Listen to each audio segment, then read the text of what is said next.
Good morning friends. मैं doctor V K. Mishra from gastro liver hospital Swaroop Nagar Kanpur. हमारी body में inflammation क्यों होता है, जो इन्फ्लेमेशन है ये क्या प्रॉब्लम क्रिएट कर सकता है और इस इन्फ्लेमेशन के क्या ट्रिगर्स होते हैं, ये बड़ा इंपॉर्टेंट इशू है जो मैं समझता हूं कि आपको इसकी जानकारी और समझ होनी चाहिए। नो, जो इन्फ्लेमेशन है कोई सिंगल इशू नहीं है, सिर्फ इस चीज का इंडिकेशन है कि आपकी पूरी बॉडी किसी स्ट्रेसफुल सिचुएशन से पास हो रही है। अगर इन्फ्लेमेशन होगा इसका मतलब यह है कि पीछे एक लगातार स्ट्रेस बनी हुई है। जो लो ग्रेड क्रॉनिक इन्फ्लेमेशन है ये वास्तव में साइलेंट कंट्रीब्यूटिंग फैक्टर हो सकता है बहुत सारी प्रॉब्लम्स के लिए जो आपकी बॉडी में आ सकती हैं, आते हैं एंड आने का खतरा है। अगर आपको लगातार थकान रहती है बिना किसी कारण की तो देखिए कि आपकी बॉडी में क्रॉनिक इन्फ्लेमेशन तो नहीं है। आपको ज्वाइंट पेन होता है बिना किसी कारण के तो देखिए कि आपकी बॉडी में क्रॉनिक इन्फ्लेमेशन तो नहीं है। आपको बिना किसी कारण के इंडाइजेशन बना रहता है, पेट साफ नहीं होता है, पेट तना तना रहता है, देखिए कि कहीं आपकी बॉडी में क्रॉनिक इन्फ्लेमेशन तो नहीं है। इन बहुत सारे दूसरे जो सिम्टम्स आते हैं वो इसके चलते हो सकते हैं। जो दूसरे सिम्टम्स जिन्हें आप वास्तव में ध्यान नहीं देते हैं उनको एक बार ध्यान से देखिए। कहीं ऐसा तो नहीं है कि बीच बीच में आपको चक्कर जैसा आ जाता है या लगता है कि बैलेंस गड़बड़ हो रहा है या बैलेंस की प्रॉब्लम है। कभी आपको लगता है कि बिना किसी कारण के आप चीजें भूल जाते हैं, याददाश्त गड़बड़ हो जाती है, जैसे ब्रेन फॉग है, वो इन्फ्लेमेशन के चलते है। एंड जैसा मैंने कहा बिना किसी कारण के आपको लगता है कि लो एनर्जी है, वो इसके चलते हो सकती है। साइंस ऐसा मानती है कि जो इंसुलिन रेजिस्टेंस है उसके पीछे कोई चीज सबसे ज्यादा जिम्मेदार है तो वो है क्रॉनिक लो ग्रेड इन्फ्लेमेशन। जो डाइजेशन है जैसा मैंने कहा वो प्रॉब्लम क्रिएट करता है।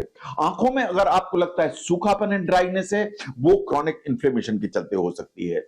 बार बार आपको जुकाम होता है, नाक बहती है, म्यूकस बनता है, इट इज क्वाइट पॉसिबल कि क्रॉनिक इन्फ्लेमेशन उसके लिए जिम्मेदार हो। ऐसे ही अगर आप ड्राइनेस है स्किन में या लो बैक पेन हो रहा है तो भी साइंस मानती है कि क्रॉनिक लो ग्रेड इन्फ्लेमेशन इसके लिए जिम्मेदार हो सकता है। Now most of the people इस तरह की जो सिम्टम्स आते भी हैं उसके लिए कुछ पैलिएटिव केयर की तरफ चले जाते हैं, मसाज करा लेते हैं, सिकाई कर लेते हैं, स्टीम ले लेते हैं। मतलब आप समझते हैं कि ये पैलिएटिव केयर से आपकी समस्या चली जाएगी। आपको लेकिन इसका जो सोर्स है उसको एड्रेस करने की जरूरत है।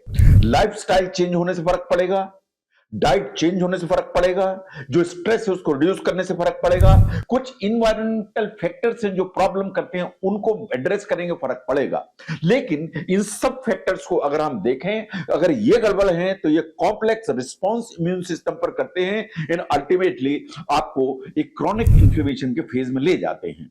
लेकिन सबसे इंपॉर्टेंट चीज ये है कि इस इशू को अगर डील करना है तो आपको जो दबे हुए ट्रिगर्स हैं उनको पहचानने की जरूरत है जिसके चलते chronic low grade inflammation generate होता है एंड प्रॉब्लम क्रिएट करता है।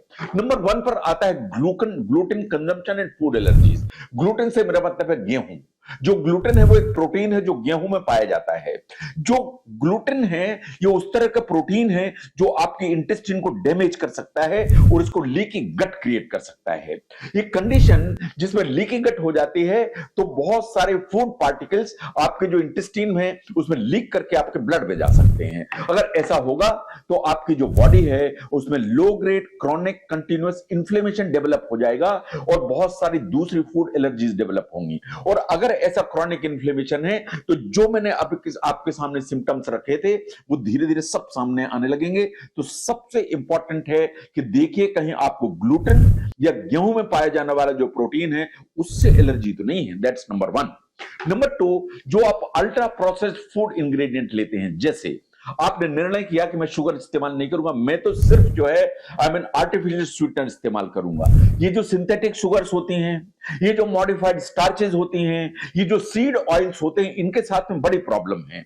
इसलिए कि ये जो सब चीजें हैं बहुत सारी इंडस्ट्रियल प्रोसेस से होकर गुजरती हैं एंड वो इतना उनसे होकर गुजरती हैं कि ये जो ओरिजिनल प्रोडक्ट है उसको रिजेंबल ही नहीं करती है।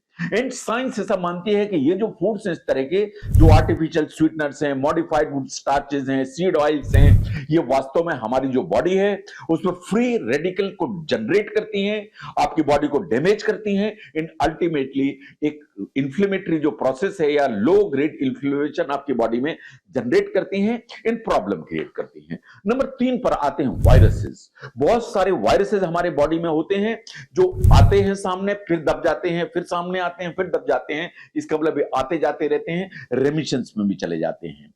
नाउ ये इस तरह के जो वायरस हैं, ये वास्तव में इन्फ्लेमेटरी कंडीशंस को जनरेट करने की पूरी ताकत रखते हैं। जो वायरस रेमिशन में चले गए हैं, दबे हुए हैं आपके बॉडी में, वो उभर के सामने आ जाते हैं अगर आपकी इम्यूनिटी कम हुई तो। इम्यूनिटी कैसे कम होगी?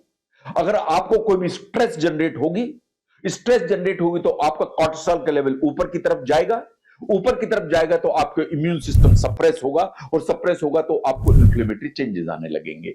कुछ वायरसेस ऐसे भी हैं जो विटामिन डी को ब्लॉक करने की ताकत रखते हैं। अगर ऐसा है तो वो भी क्रॉनिक इन्फ्लेमेटरी चेंजेस आपके बॉडी में लेकर आएंगे।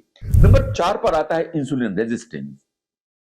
आपको बार बार खाने की आदत है, आप हर 2 घंटे 3 घंटे में कुछ खाते रहते हैं, आप ध्यान भी नहीं देते हैं कि आप क्यों खा रहे हैं, लेकिन आपको बार बार खाने की आदत है। आप ध्यान भी नहीं देते हैं कि आप कार्बोहाइड्रेट ज्यादा क्यों खा रहे हैं, मीठी चीज ज्यादा क्यों खा रहे हैं, तो आप फ्रीक्वेंट एंड कार्बोहाइड्रेट खाते रहते हैं, सबकॉन्शियसली या अनकॉन्शियसली। जब आप इस तरह की हरकत करते हैं तो आपकी बॉडी में इंसुलिन का रेजिस्टेंस बढ़ता है, और इंसुलिन का रेजिस्टेंस बढ़ेगा तो आपकी बॉडी में क्रॉनिक इन्फ्लेमेशन डेवलप होगा। एंड आपको आश्चर्य होगा कि दुनिया की पॉपुलेशन अधिकांश इंसुलिन रेजिस्टेंट हो चुकी है, इसलिए कि सबकॉन्शियसली आप जो है frequent eating and carbohydrate consumption पर जाते हैं। नंबर 5 पर आता है कॉर्टिसोल। अगर आपकी बॉडी में कॉर्टिसोल कम है, जैसे मैंने पहले कहा कि कॉर्टिसोल बढ़ेगा तो इम्यूनिटी कम होगी तो प्रॉब्लम होगी, लेकिन ऑन द कंट्री ये बात सही है कि कॉर्टिसोल आपकी बॉडी को चाहिए। लेकिन अगर आपकी बॉडी में कॉर्टिसोल कम है तो क्या होगा? जैसे अगर क्रॉनिक स्ट्रेस बहुत लंबे समय तक रहती है तो over a period of time जो कॉर्टिसोल है उसका प्रोडक्शन बढ़ता है, धीरे धीरे कम होता चला जाता है।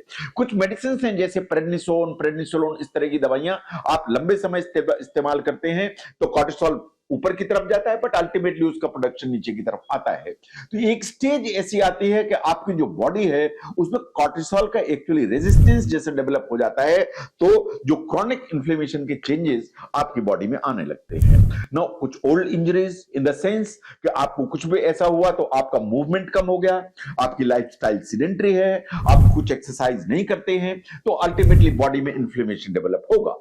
नंबर 7 पर आती है ऑक्सीजन।